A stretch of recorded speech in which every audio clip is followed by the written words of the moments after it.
एक जंगल में एक शेर रहता था। उसी जंगल में एक लोमड़ी भी रहती थी जो शेर की असिस्टेंट थी।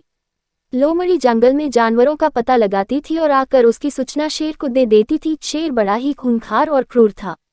वह आवश्यकता से अधिक जानवरों का शिकार करता था। शेर शिकार किए गए जानवरों में से कुछ को खा लेता था और पेट भरने पर बाकी जानवरों को वैसे ही छोड़ देता था। इस प्रकार आवश्यकता से अधिक जानवरों का शिकार होने से जंगल के सारे जानवर खत्म हो गए। अब शेर और लोमड़ी के भूखे मरने की नौबत आ गई। शेर ने लोमड़ी से कहा कि वह जाकर जंगल के आसपास दूसरे जानवरों का पता लगाए जिससे शेर का और लोमड़ी का दोनों का पेट भर सके।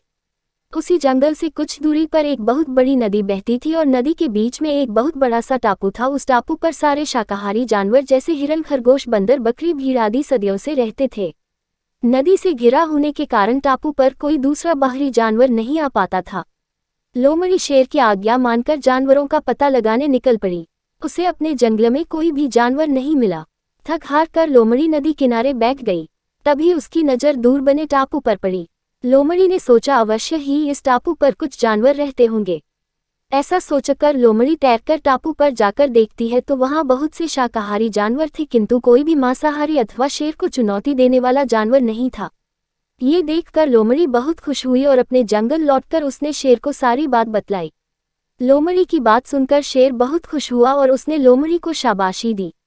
दूसरे दिन शेर लोमड़ी के साथ उस टापू पर जानवरों का शिकार करने के लिए पहुंच गया। टापू पर शाकाहारी जानवरों को देखकर शेर के मुंह से लार टपक रही थी। उसने एक ही दिन में बहुत सारे जानवरों को मार डाला और कुछ जानवरों को खाकर बाकी जानवरों को छोड़ दिया। शेर लगातार 2 दिन इसी प्रकार शिकार किया। टापू के सारे जानवर शेर से बुरी तरह डर गए और सभी ने एक सभा बुलाई। सभा में शेर से बचने के उपाय पर चर्चा हुई। सभी ने अपने अपने सुझाव दिए। सभा में एक बूढ़ा बंदर भी था जो अपनी बुद्धिमानी के लिए जाना जाता था। सारे जानवरों ने उस बूढ़े बंदर से सुझाव मांगा। बूढ़े बंदर ने कहा, इस प्रकार अगर हम डरकर भागते रहे तो हम में से कोई भी नहीं बचेगा। हमें सूझबूझ के साथ इस शेर का सामना करना पड़ेगा। जंगल के दूसरे जानवरों ने बंदर से पूछा कि उनके पास शेर के समान ना तो बड़े दांत हैं और ना ही तेज नाखून, वह शेर का सामना कैसे कर पाएंगे। बूढ़े बंदर ने कहा, हमें आमने सामने की लड़ाई नहीं लड़ना है बल्कि युक्तिपूर्ण तरीके से शेर को खत्म करना होगा। जानवरों ने बंदर से आगे की योजना जाननी बनाने के लिए बंदर से कहा। सबके अनुरोध करने पर बंदर ने एक योजना बनाई जिससे बड़ी आसानी से शेर को मारा जा सकता था। जंगल के सभी जानवरों ने मिलकर एक गहरा गड्ढा खोदा और उस गड्ढे को घास फूस और पत्तियों से भर दिया, जो देखने में समतल जमीन की तरह दिखाई दे रहा था। शेर के आते ही सारे जानवर गड्ढे के सामने की तरफ चले गए। शेर ने जैसे ही जानवरों को देखा उसकी भूख जाग गई और वह जानवरों का शिकार करने के लिए उनकी तरफ भागा। जैसे ही शेर गड्ढे के ऊपर से निकला, घास फूस और पत्तियों के दब जाने से शेर गहरे गड्ढे में गिर गया। शेर ने और गड्ढे से निकलने का बहुत प्रयत्न किया, किंतु गड्ढा अधिक गहरा होने से लाख कोशिश करने के बाद भी वह गड्ढे से नहीं निकल सका।